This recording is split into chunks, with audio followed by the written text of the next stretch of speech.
ছাত্র জনতার অভ্যুত্থানে শেখ হাসিনা সরকারের পতনে ১.৫ দশক পর স্বস্তির নিঃশ্বাস ফেলছেন বিএনপির তৃণমূলের নেতাকর্মীরাও। অথচ কিছুদিন আগেও রাজনীতির ভবিষ্যৎ নিয়ে হতাশায় ভুগছিলেন তারা।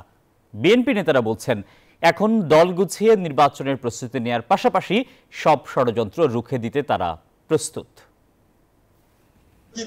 গত ১৫ বছর আওয়ামী সরকারের দমন পীড়নে অনেকটা পালিয়ে বেড়ানো বিএনপির নেতাকর্মীরা এখন প্রকাশ্যে।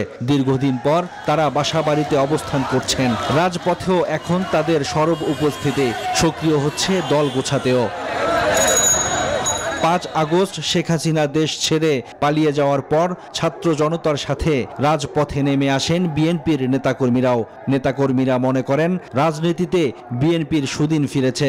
সবাই হিন্দু মুসলমান ভাই ভাই একে অপরের সাথে আলিঙ্গন করে চলাফেরা করব। কোনো থাকবে না সংঘাত, কোনো থাকবে না হানাহানি। আগামী দিনে একটি সুন্দর বাংলাদেশ গড়ে তুলতে চাই, যে বাংলাদেশে আমরা সুষ্ঠু পরিবেশে, গণতান্ত্রিক পরিবেশে আমরা ভোট দিয়ে একটি সুন্দর বাংলাদেশ করতে পারবো। একটি রক্তবিহীন পতাকা প্রতিষ্ঠা করা, গণতন্ত্রকে সুসংহত করা এই বাংলাদেশের মাটিতে। ত্যাগী নেতার কর্মীদের আমরা ইনশাআল্লাহ আগামী দিনে ওয়ার্ড কমিটি, ইউনিট কমিটি, থানা কমিটিতে এবং মহানগর কমিটিতে আমরা স্থান দিব, এটাই আমাদের হচ্ছে প্রত্যাশা। যে কোনো মুহূর্তে একটা ষড়যন্ত্র কাজ করছে, সেটা অ্যাক্টিভ হতে পারে।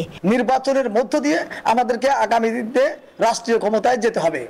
দল গুছিয়ে নির্বাচনের প্রস্তুতি নেয়ার পাশাপাশি সব ষড়যন্ত্র রুখে দেয়া হবে বলেও জানিয়েছেন বিএনপি নেতারা। সকল পর্যায় থেকে সম্মেলন করে করে আমরা জেলা বিএনপি সম্মেলন করেছি। এই দেশের বিএনপি শুধু নেতাকর্মীরা নাই, এই দেশের আপামর জনসাধারণ তাদের বাক স্বাধীনতার জন্য এই আন্দোলন শুরু হয়েছিল।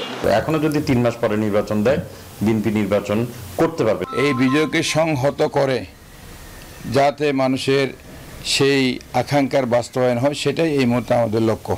বিএনপির ভারপ্রাপ্ত চেয়ারম্যান তারেক রহমান সব প্রশ্নের ঊর্ধ্বে থেকে নেতাকর্মীদের ঐক্যবদ্ধ থাকার যে নির্দেশ দিয়েছেন, তা ধারণ করে দলকে এগিয়ে নিতে কাজ করছেন বলে জানান এই নেতারা। Desk report, news 24।